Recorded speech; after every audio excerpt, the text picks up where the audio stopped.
3. La verdad no se puede buscar. La realidad está justo ahí siempre esperando cerca de tu corazón, cerca de tus ojos, cerca de tus manos. Puedes tocarla, puedes sentirla, puedes vivirla, pero no puedes pensarla. Se puede ver, se puede sentir, se puede tocar, pero no se puede pensar. Intenta entender la naturaleza del pensamiento. El pensamiento siempre es acerca de, nunca es directo. Puedes ver la realidad, pero si piensas en ella tendrá que ser acerca de, y ese acerca de es la trampa, porque cuando piensas acerca de algo ya te has alejado de ello. Acerca de quiere decir indirectamente. Acerca de quiere decir que no verás la flor aquí y ahora, que pensarás acerca de ella, y ese acerca de se convertirá en una barrera. A través de este acerca de nunca llegarás a esta flor. Ver es algo directo, tocar es algo directo, pero pensar es algo indirecto. Es por eso que el pensar no toca la realidad. Un amante puede conocer la realidad, hasta un bailarín puede conocerla, un cantante puede sentirla, pero un pensador sigue sin tocarla. He oído acerca de un filósofo judío. Era un campesino ordinario pero muy filosófico. Se llamaba Yosel.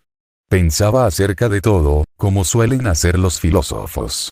Le era muy difícil hacer nada porque el pensar llenaba todo su tiempo, y cuando por fin estaba listo ya había pasado la oportunidad. Una vez fue al mercado de una aldea cercana para vender su trigo. Le dijo a su esposa, en cuanto haya vendido el trigo, te mandaré un telegrama. Vendió el trigo obteniendo una gran ganancia, y luego fue a mandar el telegrama. Entró en la oficina de correos, rellenó el impreso de envío y empezó a pensar en qué poner. Escribió. Trigo vendido provechosamente. Llego mañana. Amor y besos, Yosel. Entonces empezó a reflexionar y pensó, mi esposa se va a creer que me he vuelto loco. ¿Por qué provechosamente? ¿Acaso vendería el trigo con pérdidas? Así que tachó la palabra provechosamente. Entonces se preocupó más aún porque, si había cometido un error con una palabra, puede que hubiera cometido otros errores. Así que volvió a leerlo todo parándose a pensar en cada palabra. Y pensó, ¿por qué poner? ¿Llego mañana? ¿Acaso voy a regresar el mes que viene? ¿El año que viene? Ella ya sabe que voy a regresar tan pronto como haya vendido el trigo. Así que tachó las palabras llego mañana. Más tarde pensó, mi esposa también sabe que he venido a vender el trigo, entonces ¿para qué escribir? Trigo vendido. Y también tachó eso. Entonces se echó a reír y dijo, le estoy escribiendo a mi propia esposa, ¿para qué le voy a poner amor y besos? ¿Acaso le estoy escribiendo a la esposa de otro? ¿Acaso es su cumpleaños o algo por estilo? Y también tachó eso. Ya solo quedaba su nombre, Yosel. Y se dijo a sí mismo, Yosel, ¿te has vuelto loco? Tu mujer ya sabe tu nombre. Así que rompió el telegrama, contento de haberse ahorrado un dinerillo y algunas palabras sin sentido. Pero así es como son las cosas. Si vas pensando acerca de, te pierdes la vida entera. Poco a poco vas tachándolo todo.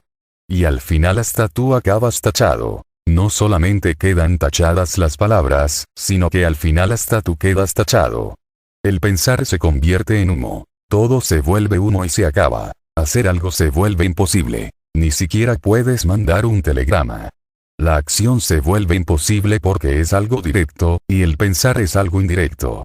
Nunca se encuentran. Este es el problema que hay en el mundo.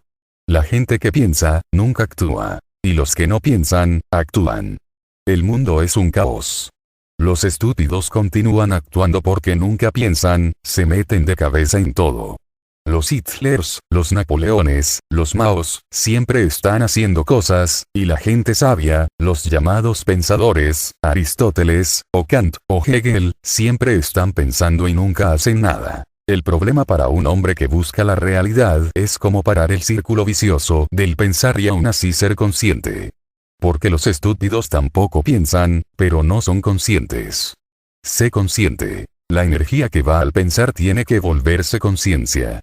La conciencia que se mueve en un círculo vicioso al pensar tiene que conservarse, tiene que purificarse. El pensar tiene que parar, el girar de la conciencia tiene que parar, pero la conciencia no. La conciencia tiene que cristalizarse y la acción tiene que permanecer, la acción no debe parar. Al unir la conciencia y la acción inmediatamente alcanzas la realidad. Y no solo tú, sino que crearás una situación en la que otros también podrán encontrar la realidad.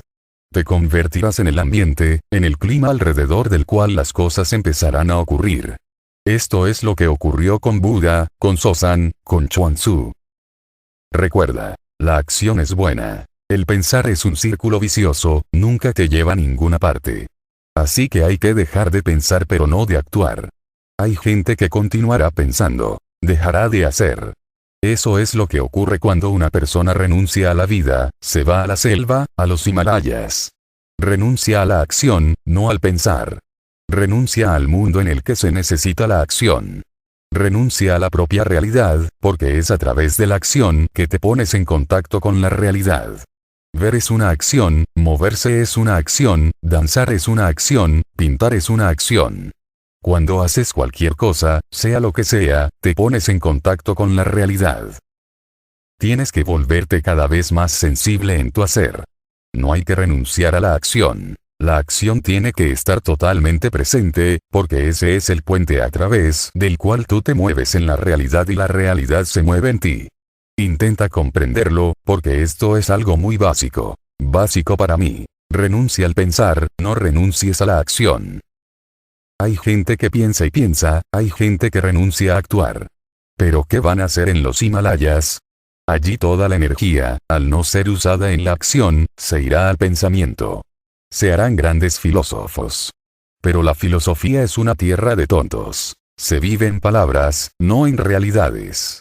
El amor desaparece, solo queda la palabra amor. Dios desaparece. Porque él estaba en los campos, en el mercado, en el mundo, y ahora tan solo queda la palabra Dios. Las acciones desaparecen y solo quedan los conceptos. Tu cabeza se convierte en todo tu ser. Evítalo. Nunca renuncies a la acción, renuncia solamente al pensar. Pero si renuncias al pensar cabe la posibilidad de que te vuelvas inconsciente o de que te conviertas en un estúpido. Puede que empieces a hacer cualquier cosa, puesto que ahora no sabes qué hacer y tampoco piensas. Puedes volverte loco. Uno tiene que renunciar a pensar, pero no tiene que hacerse menos consciente, más inconsciente. Al contrario, tienes que hacerte más consciente. En esto consiste todo el arte de la meditación. En cómo estar totalmente en la acción, cómo renunciar al pensar, cómo convertir en conciencia la energía que se empleaba en pensar. Va a ser algo muy delicado y sutil, porque si das un solo paso en falso caerás en la ignorancia infinita. Es fácil dejar de pensar, pero entonces te dormirás. Esto es lo que ocurre cada día en los momentos de sueño profundo. Renuncias, dejas de pensar, pero entonces dejas de estar presente, abandonas la conciencia. Tu conciencia se ha identificado enormemente con el pensar, así que siempre que dejas de pensar caes en coma. Y ese es el problema. Uno tiene que dejar de pensar y al mismo tiempo no caer en coma, porque el coma no te llevará a la realidad. Al volverte inconsciente no vas a la realidad, simplemente te duermes. El consciente se ha disuelto en el inconsciente. Y tiene que ocurrir justo lo contrario. El inconsciente tiene que disolverse en el consciente. Si el consciente cae en el inconsciente, tú caes en un coma, y si el inconsciente penetra en el consciente y se convierte en el propio consciente, te iluminas, te conviertes en un Buda, en un Sosan. Y es muy fácil ayudar a la conciencia a que caiga en la inconsciencia, porque la conciencia es una parte muy pequeña. 1/10 parte de tu ser es consciente, y las 9 partes restantes son inconscientes. Solo una pequeña parte se ha vuelto consciente, y hasta esa parte está siempre oscilando. Puede caer en cualquier momento, es muy fácil. Así es como ocurre cuando te intoxicas. Tomas alcohol, y la conciencia cae en la inconsciencia. De ahí la atracción hacia el alcohol a través de todos los tiempos y en toda clase de climas y países. Esto es lo que ocurre cuando tomas cualquier droga. La conciencia cae en la inconsciencia. Es hermoso porque se deja de pensar. Dormir es hermoso, tienes muchos sueños. Y si eres un buen soñador entonces la droga te dará hermosos sueños. Fantásticos, más coloridos que cualquier otro sueño, más luminosos. Te vas al paraíso, al mundo de los sueños, pero no vas a la realidad. El LSD, la marihuana, la mescalina o cualquier otra droga, solamente te producen un buen dormir, y al dormir bien, sueñas. Esos sueños están llenos de color, y tu vida es tan pobre y está tan llena de sufrimiento que prefieres vivir esos sueños a vivir en esta miserable vida. Preferirías, si esta fuera la única elección, vivir en un hermoso sueño antes que vivir en esta vida miserable. Esta vida es como una pesadilla. Aunque lo único que te dé la droga sea un sueño luminoso, lleno de color, tridimensional, ¿por qué no tomarla? Porque ¿qué hay en esta vida? Y como la vida está al caos, prefieres los sueños. Las drogas, el alcohol, o cualquier otra clase de sustancia embriagadora, han sido usados siempre por la gente religiosa. Pero a través de ellos nunca se alcanza la realidad. A través de ellos caes en un estupor, en un coma. Y en este coma puedes soñar. Y si has estado pensando mucho en Dios, puedes ver a Dios, porque puedes proyectar tus propios sueños. Los sueños se pueden guiar, dirigir. Si has estado pensando mucho en Cristo, entonces bajo la influencia de la droga se te aparecerá Cristo. Es tu propia mente jugando contigo. Si has estado muy apegado a Krishna, entonces ahí estará Él, de pie, con la flauta en sus labios, bailando y cantando. Si un hindú, un devoto de Krishna, toma LSD, verá a Krishna, y un cristiano verá a Jesús, y un budista a Buda. Pero eso tan solo son proyecciones de la mente. La realidad es triste, pero no persigas sueños, porque si eso es lo que quieres, solo hay una manera de hacerlo. Ayudar a la conciencia a volverse inconsciente de nuevo. Una pequeña parte ha salido de la inconsciencia, y esa es la belleza del ser humano. La agonía y el éxtasis de haberse convertido en una isla en medio de la inmensidad de la inconsciencia, pero esta es su belleza. Esta isla tiene que crecer más y más hasta convertirse en un continente. A través de las drogas se sumergirá de nuevo bajo el agua, vivirás de nuevo como los animales, o como los árboles, que son hermosos en sí mismos, pero cuya forma de vida no es digna de ti, porque de esta manera pierdes mucho. Y podrías haber alcanzado la realidad. Esta isla podría haberse convertido en un continente. Pero esto no ocurre solamente con las drogas. Existen también otros medios sutiles para hacer que el consciente se vuelva inconsciente. Por ejemplo, a través de la música, a través de cánticos. Si repites un mantra continuamente te dormirás, porque cualquier cosa monótona te llevará al coma. Existen medios sutiles, aparentemente diferentes a las drogas. Se usan en todos los templos, en todas las iglesias. Y en los templos y en las iglesias están en contra de las drogas, sin darse cuenta de lo que están haciendo. También allí se está usando una droga muy sutil, no tan burda como el LSD o la marihuana, pero aún así es una droga. Porque al repetir una cierta palabra continuamente, te produce sueño, no puede producirte otra cosa. Te relajas. El mismo canturreo te produce un profundo aburrimiento. Al repetir la misma palabra, ram, ram, ram, una y otra vez, ¿qué otra cosa podría ocurrir? Porque la mente solamente permanece atenta si ocurre algo nuevo, si no la mente se va a dormir. Si está ocurriendo algo nuevo, la mente está alerta. Si no ocurre nada nuevo, solo ram, ram, ram, un canturreo, y sabes que va a seguir así infinitamente, la mente empieza a dormirse. Todas las madres lo saben. Cuando el niño no se duerme le repiten algún estribillo, muy simple, de 2 o 3 palabras, y lo repiten una y otra vez. Una canción de cuna. Se convierte en un mantra, y el niño se duerme. A la mente le ocurre lo mismo, no importa que seas un niño o un anciano, a la mente se la pone a dormir con canciones de cuna. Pero el proceso es el mismo. Hay que parar el pensar, pero no volviéndose inconsciente. Hay que parar el pensar haciéndose más consciente, más alerta, más atento, dándose uno más cuenta, para que la energía que se pone en el pensar se mueva hacia ser consciente y surge en ti un testigo. Así que recuerda, no hay que parar el pensar a través de cánticos, sino convirtiéndose en un testigo del proceso del pensar. Mirándolo, observándolo, siendo un observador en la distancia, siendo alguien que observa desde lo alto, desde la colina, mirando, viendo. Si miras y penetras profundamente en las palabras, empezarán a desaparecer. Se formará un lapso, un intervalo. Las nubes desaparecerán y se verá el cielo azul. Entonces estarás alerta, sensible, no en coma. Se disolverá más inconsciencia en la conciencia. Tu llama crecerá, más alta, más viva, y podrás ver más, tocar más, oler más. Y tus acciones desarrollarán una nueva cualidad, la cualidad de la divinidad. Cuando un Buda te toca, su forma de tocar es diferente. Tú también tocas, también sientes algunas veces la diferencia. Tocas a un hombre de una forma casual, le das la mano pero él no está presente. Sientes que su mano está muerta, cerrada. Te saluda con una mano muerta. Puedes sentir que te han dado la mano pero que no te la han dado, que ha sido algo diplomático. La mano no estaba viva, no tenía calor, no se encontraba y se fundía con la tuya. En cambio otras veces te dan la mano con amor, y entonces hay una fusión, la energía fluye a través de esa mano, es una apertura. A través de la mano el ser viene a encontrarse contigo. Es cálida, está viva, confía en ti.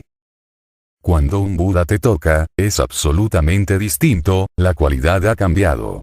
Porque siempre que la conciencia es total, absoluta, todas las acciones se vuelven totales. Cuando toca, todo su ser se convierte en tacto. No es ninguna otra cosa. Todo su ser está en el tacto, todo su ser fluye en él. No está en ningún otro lugar más que en el tacto. En ese momento él no es ni ojos ni oídos. En ese momento todo su ser se transforma en tacto. Se vuelve todo tacto, y te sentirás iluminado a través de su tacto. Una energía se ha movido en ti. Si no estás preparado para ello, puede que hasta te provoque una conmoción desagradable. Si estás preparado, entonces lo disfrutarás, te maravillará. Cuando un Buda te mira, todo su ser se convierte en ojos. No puede ser de otra manera, porque no está dividido en su interior. Cuando miras y a la vez haces muchas otras cosas. El pensar prosigue, y por eso estás dividido. Tus ojos no son totales. Cuando un Buda te mira, sus ojos son totales. Son como un sol brillante. Te penetran, hacen un agujero en tu ser, van directamente a tu corazón. Si le dejas, nunca serás el mismo otra vez. O por el contrario, puedes permanecer cerrado y él no podrá penetrarte. Aunque te toque, tocará un cadáver. Puedes quedarte cerrado. Cuando la conciencia está presente, y hay acción, la conciencia y la acción se vuelven una totalidad. Ahora intenta comprender estas palabras, son muy hermosas. Negar la realidad de las cosas es no ver su realidad. Afirmar el vacío de las cosas es no ver su realidad. Negar la realidad de las cosas. Ha habido filósofos que han negado la realidad de las cosas. Fíjate bien, esto se puede hacer de dos maneras. Hay una historia preciosa. Ocurrió una vez. Akbar, el gran emperador mongol, dibujó una línea en la pared y le dijo a sus sabios que sin tocarla la hicieran más corta. Se quedaron perplejos y pensaron, eso es imposible. Entonces uno de sus sabios, Birbal, dibujó una línea más larga al lado de la otra, sin tocar la primera. Y al dibujar la línea más larga, la otra se volvió más corta. Si dibujas una línea más pequeña entonces la primera se volverá mayor. Así que hay dos maneras. Una es hacer tu ser más grande. Entonces el mundo se va volviendo cada vez más pequeño, y llega un momento en el que tu ser se convierte en la totalidad, en Brahma, y el mundo desaparece, deja de existir. Y la otra manera, esa otra manera es simplemente una artimaña, es empezar a decir que el mundo es una ilusión, maya, que no existe, que no está ahí. Negar la realidad del mundo e ir convenciéndose de que no existe, de que no es, de que es irreal, de que es sueño. Así que te convences de que el mundo es un sueño. Y entonces sientes que eres real, pero ese sentimiento no es verdadero. Es tan solo una ilusión. La filosofía siempre hace eso. Dice que el mundo no es real. Consulta a los védicos. A Shankara le ocurrió de una forma diferente. Shankara realizó su ser. Se volvió infinito, entonces el mundo desapareció, porque no puede haber dos infinitos. Si te vuelves infinito, el mundo desaparece, lo absorbes, porque dos infinitos juntos no son posibles, solo puede haber un infinito. Shankara se convirtió en el infinito, Brahma, lo absoluto. Entonces pudo decir que el mundo es ilusorio, y estaba en lo cierto. Pero esto no era un argumento filosófico, era un sentimiento religioso. Él lo sintió así, sintió que el mundo no existía. Pero entonces sus seguidores se hicieron con la canción y la han estado cantando durante 1000 años. Ellos dicen que el mundo es ilusorio, que es maya, que no existe. Que no está ahí, que solo existe en apariencia. A través de la filosofía puedes llegar a creer que sí, puedes ir descartando, puedes convencerte de que no existe, puedes tratar de encontrar pruebas y argumentos que demuestren que es ilusorio. Y puedes convencer a tu mente de ello, y tendrás un sentimiento, un falso sentimiento, de que te has convertido en Brahma. Tienes que convertirte en Brahma, entonces el mundo se vuelve ilusorio, no viceversa. ¿Cómo te vas a volver Brahma si el mundo se vuelve ilusorio? Y no puede volverse ilusorio porque es tan solo un concepto. Piensa en ello. Los védicos siguen diciendo que el mundo es ilusorio, pero obsérvalos. Si les tiras una piedra, se enfadarán, se pelearán contigo. El mundo no es una ilusión. Lo que ellos tienen es solo un concepto, una filosofía. Y los filósofos pueden ser muy astutos. Ocurrió una vez que un seguidor de Nagarjuna fue uno de los más grandes místicos que ha tenido la India. Se hizo consciente de su ser infinito, y el mundo se disolvió. Entonces llegaron los seguidores, y los seguidores son siempre copias, están destinados a serlo. A no ser que traten de penetrar en la realidad de ellos mismos y no tomen las palabras de su maestro como dogma. Las palabras del maestro simplemente inspiran, provocan, ayudan, pero no se deben tomar como dogma, sino se convertirán en una filosofía. Tienes que realizarlas. Y cuando las realizas, solo entonces puedes decir, sí, el maestro tenía razón. ¿Cómo puedes decirlo antes? Pero es fácil mover la cabeza filosóficamente. Sí. Llegaron los seguidores y uno de ellos, un gran filósofo, un hombre de muchos argumentos, demostró de muchas maneras que el mundo no existe. Fue llamado por el rey del país, pues su nombre había llegado hasta la corte, y cuando acudió, el rey le preguntó, ¿de verdad crees que el mundo es irreal? Piénsatelo bien, porque yo soy un hombre peligroso. Yo no soy un hombre de palabras, soy un hombre de acción. Y haré algo que probará que el mundo no es irreal. Así que piénsatelo 2 veces. El hombre respondió, no es cuestión de volvérmelo a pensar, lo he pensado millones de veces y estoy absolutamente convencido de que el mundo es irreal. Pero el filósofo no era consciente de lo que el rey iba a hacer. El rey tenía un elefante que estaba loco. Mandó llevarlo al patio y allí mismo metieron al filósofo. Este comenzó a correr y a gritar perseguido por el elefante. El elefante le alcanzó. Y en ese momento comenzó a suplicarle al rey, sálveme. El elefante es real. Retiro todo lo que he dicho. Cuando fue salvado estaba temblando, sudando, lleno de moratones y sangrando por muchas partes. Cuando se recuperó de nuevo fue llamado ante el rey. El rey le preguntó, ¿y ahora qué es lo que tienes que decir? Él contestó, el mundo es irreal. El rey dijo, ¿qué quieres decir? Cuando el elefante iba a matarte, dijiste que el mundo era real. ¿Y ahora cambias de opinión de nuevo? El filósofo contestó, el elefante, el hombre, lo que dije, todo es irreal. El elefante, la locura del elefante, el hombre que ves delante de ti, el hombre que afirmó que el mundo era real, todo es irreal.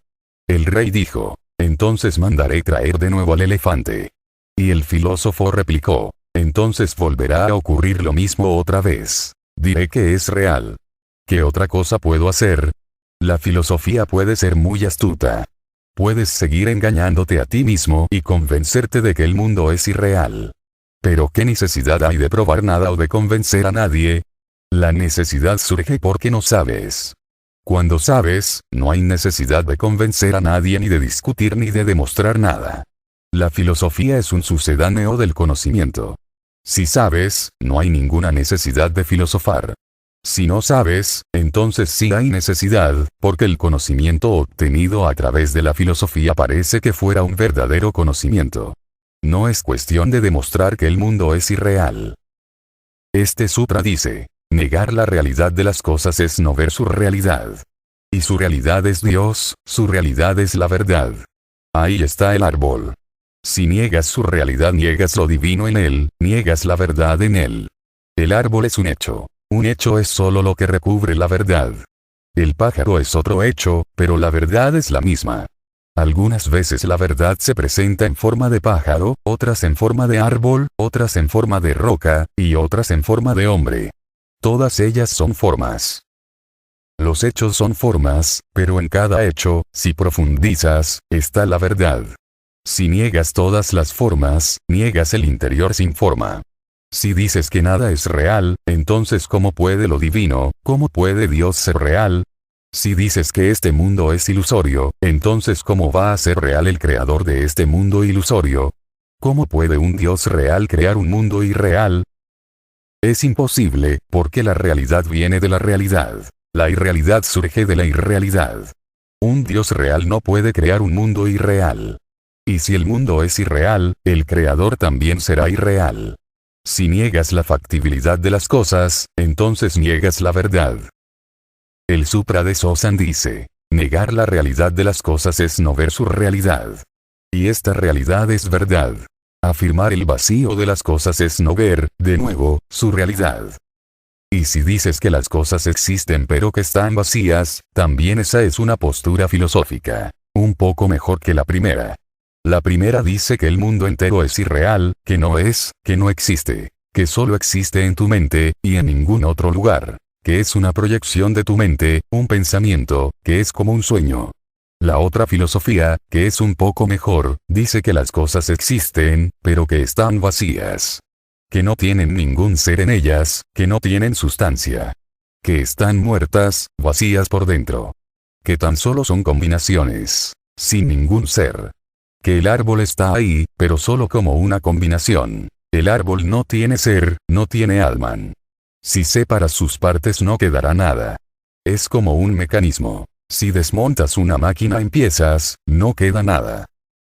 Esto tampoco es verdad, porque el árbol existe como un ser, no como un compuesto. Hasta una roca tiene su propio ser. Cuando te vuelvas más sensible y observador, verás que hasta una roca tiene sus estados de ánimo. Entonces cuando la roca esté feliz podrás sentir su felicidad, cuando esté infeliz podrás sentir su desdicha, y hasta cuando cante podrás sentir su canción. Pero tú necesitas muchísima sensibilidad porque, si ahora ni siquiera puedes escuchar la canción de un Buda, ¿cómo vas a poder escuchar la canción de una roca? Estás ciego y sordo, eres insensible y lerdo. No eres consciente. Tu conciencia es un fragmento tan pequeño que se agota en los hechos diarios, en la rutina diaria. Eres solo lo suficientemente consciente para llegar a la oficina y regresar a casa sin tener ningún accidente en el camino. Solo esa cantidad de conciencia tienes. Pero no puedes sentir la roca, no puedes sentir el árbol. Ahora los científicos están descubriendo que los árboles tienen tal grado de sensibilidad que no te puedes ni imaginar. Los árboles le dan la bienvenida a la gente si esta es amistosa, y se cierran si es hostil. Si quien viene es el jardinero que va cortando y podando, los árboles se cierran. Aún antes de que él llegue, en cuanto entra en el recinto, todo el jardín se cierra, porque viene el enemigo. Gracias a profundas investigaciones, un científico llegó a la conclusión de que los árboles no solo notan tus acciones, sino hasta tus pensamientos. Estaba trabajando en un experimento con una planta a la que habían conectado, mediante unos cables, a unos instrumentos sensibles a sus reacciones interiores. Y pensó, ¿qué le pasará a la planta si la parto por la mitad? La aguja del instrumento comenzó a oscilar frenéticamente. La planta había sentido el pensamiento. Entonces hizo muchos otros experimentos. No había llegado a cortar la planta, no la había dañado. Tan solo tuvo la idea. Y siempre que expresaba esa idea la aguja volvía a indicar que la planta estaba muy preocupada y enfadada. Y no solamente eso, sino que además, al cortar una planta, las plantas vecinas mostraban tristeza, preocupación, ira, ansiedad. Ahora existen instrumentos que pueden mostrar lo que ocurre en el interior de una planta, y tarde o temprano llegará a haber instrumentos que mostrarán lo que ocurre en el interior de una roca. Todo está vivo, nada está vacío. Todo está lleno de conciencia, diferentes tipos de conciencia. Es por eso que no puedes penetrar en ellas. Es difícil debido a los diferentes lenguajes de la conciencia. Un árbol tiene un tipo de conciencia y una roca otro totalmente diferente. Es difícil comunicarse con ellos porque nuestros lenguajes son diferentes, pero si te vuelves más atento, más consciente, si no tienes la mente llena de pensamientos, entonces te podrás acercar incluso a una roca. Nada está vacío. Todo tiene un ser propio. Los hindúes siempre han sido conscientes de que todo tiene un Dios en su interior. Es por eso que ellos pueden adorar a un río, o venerar a un árbol, porque dicen que el Dios del árbol, el Dios del río, el Dios de la roca está ahí, el mundo entero está lleno de Dios. Nada está vacío. Cuando dices que las cosas están vacías, no ves, de nuevo, su realidad. Pero ¿por qué los filósofos tratan de demostrar que las cosas no son, o que están vacías? Lo intentan, porque si se pudiera demostrar que las cosas están vacías, eso probaría que tú estás lleno. En comparación tú estarás más lleno. Si todo a tu alrededor está vacío, te sentirás lleno. Pero este camino es falso. Llénate. Esta argucia relativa no te será de ninguna ayuda. Cuando te llenes de amor, de conciencia, de meditación, entonces no verás que el mundo está vacío. De hecho, es debido a que tú estás vacío, que todo te parece vacío. Todo te parece vacío porque miras con ojos vacíos. Te proyectas en las cosas. Si no tienes amor, entonces verás que no hay amor en el mundo. Si tienes un corazón que late con amor, sentirás el latido en todos los sitios, en todo lo que te rodea. En la brisa que pasa a través de los árboles, en el río que fluye hacia el océano. Sentirás amor en todas las cosas. Serás capaz de sentirlo. Solo puedes sentir aquello que tienes. No se puede sentir otra cosa. La filosofía es un truco para sentir de forma relativa. Y todos somos víctimas de esto, porque todos somos expertos en esta clase de argucias. Por eso si alguien dice que tu vecino es una mala persona, que es inmoral, tú inmediatamente lo crees, porque si es maligno e inmoral, enseguida te conviertes en una persona buena y moral. Cuando alguien dice que tu vecino es un santo, una persona virtuosa y moral, no puedes creértelo. Dirás, demuéstramelo. ¿Qué pruebas tienes? ¿En qué te basas? Yo le conozco bien, es mi vecino. Y no es así en absoluto. ¿Por qué? En cuanto alguien dice algo en contra de otro, le crees inmediatamente, ni siquiera lo dudas. Por eso se cotillea tanto. Pero en cuanto alguien dice algo a favor de otro, inmediatamente te pones en guardia. ¿Por qué? Porque si él es tan bueno, inmediatamente tú te vuelves malo. Si él es un santo, ¿qué eres tú? Eres un imbécil. Si alguien es santo, tú eres un pecador. Puede que no seas consciente de este juego, pero así es como funciona. Hay dos caminos. O te vuelves un santo, o demuestras que todo el mundo es pecador. La filosofía va creando ese juego. Lo que sea que quieras ser, se lo niegas al mundo. Pero eso no va a servir de nada. Así no vas a engañar a nadie, solo a ti mismo. Este sutra de Sosan dice, negar la realidad de las cosas es no ver su realidad. Afirmar el vacío de las cosas es no ver, de nuevo, su realidad. Cuanto más hablas y piensas acerca de ello, más te alejas de la verdad. Pensar es divagar. En cuanto empiezas a pensar acerca de algo, inmediatamente has empezado a alejarte. Yo estoy aquí, tú puedes estar conmigo. Pero si empiezas a pensar acerca de mí, te embarcas en un viaje sin fin, y cuanto más piensas más te alejas. Pensar es una forma de huir de la realidad. Te da una dirección interior, te proporciona un camino en tu mente, y tú lo sigues. Un pensador nunca está aquí y ahora, nunca está en el presente, está siempre en algún otro lugar. Un meditador está siempre aquí y ahora, y en ningún otro lugar. Por eso es que el pensar es el único obstáculo en la meditación. Tienes que hacerte consciente, y poco a poco, cuanto más consciente te vayas volviendo, más dejarás de cooperar con el pensar. Yo te traigo una rosa y tú empiezas a pensar. Enseguida la mente dice, ¡qué hermosa es! Nunca había visto una rosa como esta. O yo ya había visto otras rosas tan hermosas como esa. Y así sigue y sigue. A tu mente hasta se le puede ocurrir preguntar, ¿qué es la belleza? Nadie lo sabe, nadie ha llegado a ninguna conclusión. Uno de los filósofos ingleses más grandes de esta era, G. Moore, escribió un libro, Principia Ética, uno de los mejores tratados lógicos para definir qué es el bien. Y después de unas 200 o 300 páginas de un compacto razonamiento lógico, dice que es difícil definir lo que es el bien. Y al final acaba diciendo que es indefinible. Pero todo eso después de 200 o 300 páginas de argumentos. Una de las mentes más agudas, a pesar de intentarlo una y otra vez, de una y otra forma, llamando a una puerta y otra, llega a la conclusión de que el bien es indefinible. ¿Por qué? Dice que el bien es simplemente una cualidad, como el color amarillo. ¿Cómo defines el color amarillo? ¿Qué dirías si alguien te preguntara? ¿Qué es el amarillo? Dirías, el amarillo es el amarillo. ¿Cómo lo vas a definir? Una rosa es una rosa, es una rosa. ¿Cómo la vas a definir? Si dices que es hermosa, ¿acaso sabes qué es la belleza? ¿La ha definido alguien? No. Dicen que la belleza es indefinible. Si la comparas con otras rosas, ¿sabes que todo es incomparable? ¿Cómo puedes compararla con otras rosas?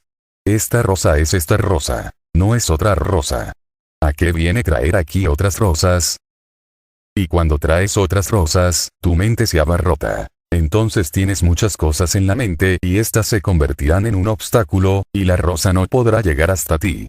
Y era algo real. Podría haberte penetrado. La rosa estaba lista para llamar a tu corazón, pero empezaste a pensar acerca de ella. Y para cuando estés de vuelta, la rosa ya no estará aquí, porque la rosa no esperará. Se marchitará. Ella tenía un mensaje que entregar, traía algo de lo desconocido. Pero este algo es muy delicado, no puede continuar estando ahí para siempre. Trajo algo del más allá. Cada rosa lo trae. Cada mañana llega, y llama a vuestra puerta, pero a vosotros os encuentra siempre pensando. A través de la rosa, algo de lo desconocido, de lo divino, algo de más allá del tiempo, penetra en el tiempo. Pero si piensas, te lo pierdes, porque al pensar te alejas, en cuanto te has puesto a pensar ya te has ido. El filósofo piensa acerca de la rosa. El poeta siente acerca de la rosa. Y si tuvieras que decidirte, decídete siempre por el poeta. Está más cerca de la realidad que el filósofo. Y un místico, ni piensa ni siente. Simplemente está en presencia de la rosa. Porque sentir también es alejarse. No tanto como pensar, pero sentir también es irse, porque sentir es también una clase de actividad. Un místico simplemente está en presencia de la rosa. Sin actividad, sin pensar, sin sentir, sin corazón ni cabeza. Simplemente está ahí con la rosa. Los hindúes lo llaman satsang. Siempre que estés en presencia de un hombre que haya florecido, un Buda, un maestro, simplemente estate con él. No pienses, no sientas. Simplemente estate con él. Simplemente con él, existe con él. Los hindúes lo llaman satsang. Estar con la verdad. La palabra satsang quiere decir, estar en presencia de la verdad. Una rosa está ahí. Estate con ella. No crees ninguna actividad, sea burda o sutil. Pensar es una actividad más burda y sentir es una actividad más sutil. Pero sabes que el sentir puede desembocar en el pensar y el pensar puede convertirse en el sentir. Son convertibles, no están muy lejos lo uno de lo otro. El sentir es el pensar que está en camino, quizá la semilla, o más exactamente el germen. Y el pensar es el árbol, pero el proceso no es diferente. El corazón y la cabeza no están muy alejados entre sí. Las cosas comienzan en el corazón e, inmediatamente, antes de que te hayas dado cuenta, han alcanzado la cabeza. Solamente estando con, y entonces todo se revela, entonces se abren todas las puertas. No hay preguntas ni respuestas. Simplemente te has hecho uno con la realidad. Piensas, y te separas. Sientes, y no te separas tanto pero te separas. Juntos pero todavía separados. Ni pensando ni sintiendo, solo siendo, y de pronto tú ya no estás ahí y el mundo ya no está ahí. El uno, Brahma, se revela. Tú y el mundo, ambos os habéis hecho uno. Lo infinito está ahí, lo que no tiene forma está ahí. Y esa es la verdad. La verdad no es una conclusión filosófica, es una experiencia existencial. No es ni pensamiento ni sentimiento, es existencial. Estás con ella con todo tu ser. Cuando una gota de agua cae al océano, caiga con la cabeza, caiga con el corazón o caiga totalmente, caerá totalmente. Corazón, cabeza, todo. Bueno, malo, todo. Santo, pecador, todo. Cae completamente. Ni los santos pueden conocer lo divino, porque son demasiado buenos y su bondad se convierte en un obstáculo. Ni los pecadores, porque ellos piensan que son muy malos y su maldad se convierte en un obstáculo. El que no es ni santo ni pecador, ni esto ni aquello, el que no elige, el que no proclama que soy esto o soy aquello, el que simplemente está en la presencia, solo ese puede conocer lo divino. Y no tienes que irte a los Himalayas, te puedes quedar junto a una piedra y ocurrirá. No necesitas ir a ningún templo. Te puedes quedar junto a un árbol y ocurrirá. Ni siquiera necesitas acercarte al árbol. Te puedes quedar simplemente contigo mismo y ocurrirá. Porque lo divino está en todos los sitios. Cada átomo vibra con ello, cada átomo lo celebra. Está en todas las cosas. Cuanto más hablas y piensas acerca de ello, más te alejas de la verdad. Deja de hablar y de pensar, y no habrá nada que no puedas saber. No pensar es la puerta. Sin palabras es la entrada. Simplemente es el camino. ¿Cómo lograrlo? ¿Qué harás para conseguirlo? Solamente escuchar no va a servir de ayuda, porque la mente es muy astuta. La mente se pondrá a pensar acerca de ello, acerca de lo que Sosan está diciendo. La mente empezará a pensar y a desarrollar teorías al respecto. La mente dirá, sí, es verdad. Y te habrás alejado. La mente dirá, no, eso es muy difícil, es imposible. ¿Cómo puedes dejar de pensar? Y te habrás alejado. Si escuchas a la mente nunca estarás cerca de la verdad. Si escuchas a la mente estarás siempre de viaje. He oído una historia acerca de una mujer filósofa, una pensadora. Había escrito muchos libros y era bien conocida. Un día, de repente, anunció a todos sus amigos que se iba a casar. Nunca antes se había oído ni un rumor acerca de sus relaciones amorosas, porque los que piensan no aman. A nadie se le había ocurrido jamás que pudiera casarse, así que todos se quedaron muy sorprendidos. Preguntaron, ¿quién es él? Ella dijo el nombre, lo cual les sorprendió aún más, y le volvieron a preguntar, ¿pero qué es lo que ves en ese hombre? Él era un hombre corriente, y ella era una mujer muy famosa. Era profesora de universidad, había escrito muchos libros, y su nombre era conocido en todo el país. ¿Te vas a casar con ese hombre? ¿Pero por qué? ¿Qué ves en él? Ella respondió, algo maravilloso, que es viajante de comercio. Y nunca estará en casa, siempre estará de viaje. Los pensadores se casan siempre con viajantes de comercio. Él nunca estará en casa y yo estaré libre para pensar y hacer mis cosas.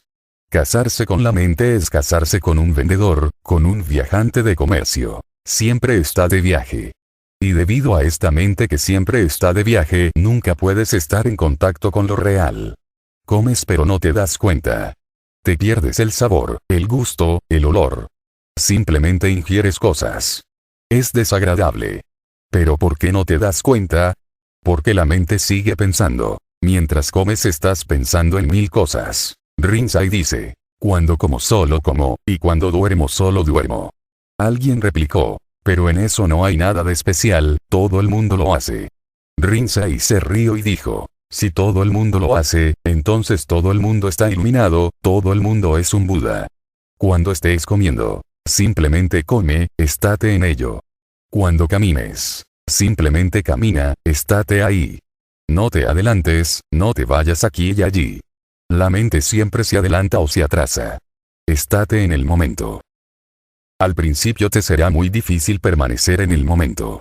Y a veces el momento puede que no sea muy feliz.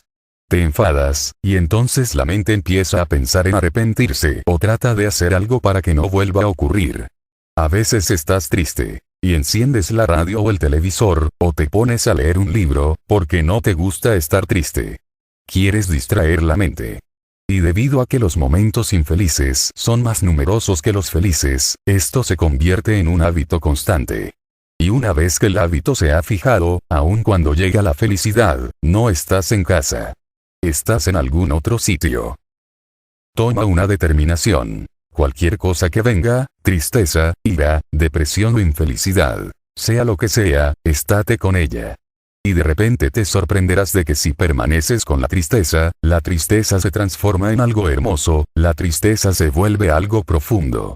Si permaneces con la ira, no pensando en ella sino estando con ella, la ira se transforma, se vuelve perdón. Si permaneces con el sexo toma una cualidad diferente, se convierte en amor. Si empiezas a vivir en el momento verás que tu ser es un milagro, que tiene magia en sí mismo. La felicidad se volverá más profunda. Normalmente tu felicidad es muy superficial. En lo más profundo de ti cargas con millones de cosas, la felicidad solo ocurre en la superficie. Si permaneces con ella, se volverá más y más profunda. Si comienzas a vivir con ella, todo se transformará porque aportarás una nueva cualidad de ser, de conciencia, de presencia. No luches contra la tristeza ni persigas la felicidad, porque eso es alejarte, perderte. ¿Te has dado cuenta? Si te vas de vacaciones a los Himalayas o a Suiza, y durante meses has estado planeando llegar allí, en el mismo instante en que llegas, tu mente empieza a planear el momento de regresar, cómo regresar a casa. Observa. Durante meses planeas cómo llegar y cuando llegas, o aún antes de llegar, cuando estás de camino, tu mente ya ha empezado a pensar en volver. En cómo volver. Cada una de tus llegadas es el principio de una salida. Y nunca estás ahí porque eres incapaz de estar ahí. De nuevo en casa volverás a pensar. A la vuelta empezarás a pensar acerca de lo que ocurrió en los Himalayas, y repasarás las maravillosas experiencias que tuviste allí. Pero cuando estabas allí, no estabas realmente allí. Es como si lo hubieras leído, como si alguien te lo hubiera contado. Buscas en la memoria como si la memoria funcionara por sí misma, tomando fotografías y convirtiéndose en un álbum. De vuelta en casa abrirás el álbum y lo mirarás, y le contarás a los amigos. Ha sido maravilloso. Y empezarás a planear otra vez cómo ir a los Himalayas el próximo año. La mente no está nunca donde estás tú. La conciencia está siempre donde estás tú. Ve abandonando más y más la mente y el darle vueltas a la mente, y hazte más y más consciente y atento. Tráete a ti mismo el momento. Al principio será difícil. Porque debido al hábito, la mente se irá una y otra vez. Tráela de vuelta. No hay necesidad de luchar. Simplemente dile que vuelva, dile, ven. De nuevo se irá, en unos segundos ya no estará ahí. Dile de nuevo que vuelva. Y poco a poco, cuando empieces a disfrutar de este momento, el eterno presente, el único tiempo que existe, la única vida que hay, cuanto más empieces a disfrutarlo, más presente estará la mente en ello. Y menos se irá. Entonces se produce una sintonización. De repente estás aquí, en casa, y la realidad se desvela. La realidad siempre ha estado ahí, tú eres el que no estaba ahí. No es la verdad lo que hay que buscar, sino que eres tú el que tiene que volver a casa. Volver a las raíces es encontrar el significado, pero perseguir apariencias es alejarse del origen. En el momento de la iluminación interior se trascienden las apariencias y el vacío. A los cambios que parecen ocurrir en el mundo vacío los llamamos reales solamente debido a nuestra ignorancia. No busques la verdad. Tan solo deja de mantener opiniones. No permanezcas en el estado de dualidad. Evita cuidadosamente esas búsquedas. Si queda rastro de esto o aquello, de lo correcto o lo incorrecto, la esencia de la mente se perderá en la confusión. Aunque todas las dualidades proceden del uno, no te apegues ni siquiera a este uno. Cuando la mente existe imperturbable en el camino, nada en el mundo puede ofender. Y cuando ya nada puede ofender, deja de existir tal como era antes. Cuando no surgen pensamientos discriminatorios, la mente de antaño deja de existir.